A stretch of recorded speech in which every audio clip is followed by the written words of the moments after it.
Last week, we came up short on the Locky two-step as Sergey Spivak was unable to get to his grappling game the way I expected him to against Waldo Cortez Acosta. And there are a lot of people up in arms thinking that it was a controversial decision. Is what it is. I expected Spivak to be more successful, and he wasn't, so I'll take the L on the chin there. Harrison and Dvalishvili came through with relative ease, but again, it doesn't matter as Spivak was the one that was kind of anchoring the Locky two-step parlay being the easiest, or sorry, the closest odds compared to Harrison, who was minus 600, and Dvalishvili, who was minus 270. So again, 0-2 last weekend. We got to get back on the horse. We got to get a dub. And with that said, I believe the parlay that I have for you guys this weekend, a little bit chalky. You know, I normally like to get into at least a plus 200, plus 300 range with the Locky Trinity and even some plus money for the Locky two-step. But I want to get on the board here. And I feel like I got some solid three spots that no matter the odds, these guys should still end up coming through for us and allowing us to cash a ticket. But there is still one that's maybe a little bit iffy to a lot of people. So let's get right into it. The first step in the Locky two-step is going to be the riskiest of them, but it's still Jose Ochoa coming in against Cody Durden here, who's fighting in front of his home state. I believe also hometown. I think he's from Atlanta, if I'm not mistaken. I know he's from Georgia. But Durden will be at a striking disadvantage, and I think he's going to crumble under the aggressiveness of Ochoa, and I think once Durden gets a little bit too reckless on the feet, he'll end up eating some big shots, and I think that could hurt him very badly or eventually set up a submission opportunity for Ochoa. I think Ochoa is a dark horse of a prospect, but this will be his coming out party, as I think he can really put Durden in some uncomfortable positions, and even if Durden lands a few takedowns, I think Ochoa will be active enough off of his back or even just creating scrambles and reversals so that he can get back to being the more offensive-minded fighter here. I like Ochoa to be the first step in the Locky two-step and hopefully clash that first step so that we can get to an easier side in the second step, which I'm actually seeing some love on the underdog, but I'm going to go with Mansoor Abdul Malik.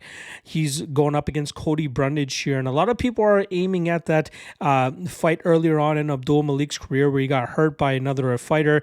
He obviously showed off his ability to come back and still get the win. He's very athletic, explosive, powerful, and fast, and I think that's going to allow him to land those big shots against Brundage, who normally does not like getting hit with those big shots. We saw Jacob Malkoun nearly get him out of there before he got DQ'd with shots to the back of the head. Obviously, we saw Michal Oleksiejczuk have as a way to get Cody Brundage out of there early as well. You almost got Abdul Razak Al Hassan, another Abdul, who was nearly able to get Brundage out of there early before the shots to the back of the head. So as long as Abdul Malik avoids the back of the head of Brundage, he should be able to find him that easy shot to put him out. And I think within 5 minutes, he'll be able to get the finish here. So earlier in the week when I dropped this Locky two-step parlay for the Patreon folks, they're able to lock in minus 126. But there has been action on both Ochoa and Abdul Malik over the last few days, which now brings the parlay to a little bit chalkier of a number at minus 141. I still expect it to end up hitting, but again, that's the benefit and advantage of locking in these parlays earlier in the week on the the MMA LOTN Patreon page. Check the link in the description below for that. All right, the third and final step to complete the Locky Trinity here is going to be another chalky spot, but I feel pretty damn good about it here with the undefeated Umar C taking on veteran Alonzo Menafield, who seems to be slowing down in his career, and I think C is skyrocketing at this moment, and he continues to add more and more experience to his record, and I think this is another fighter that he can go out there and stifle with his clinch, his grappling, and even some striking improvements we've been seeing from him. I'll give Menafield a slight striking advantage. I think he's a little bit more dangerous with the power that he possesses, but I think C will grind on him, slow him down, just as we saw Julius Walker be able to do last time around, and we saw Menafield barely eke that one out over a UFC newcomer who didn't have nearly as much experience or as good of an experience level as Umar C does, and I think we'll see C just do what he does best, grind, mix the martial arts, wear Menafield down, and end up winning this fight on the scorecards. So Earlier this week, I was able to get this 3-leg parlay at plus 112.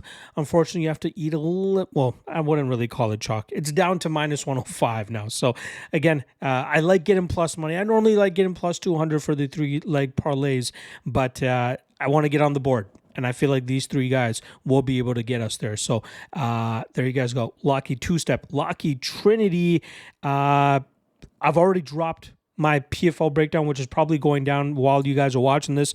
I just dropped my LFA breakdown as well, which will be going down Friday night. If you want my official plays for that, check out the MMA Lock of the Night Patreon page as well. And then I'll have written breakdowns as well for KSW and OKTAGON, which go down Saturday morning before the UFC Atlanta card. Good luck on all your action this weekend, folks. I'll see you guys again tomorrow for the prop drop for UFC Atlanta. See you guys then. Peace.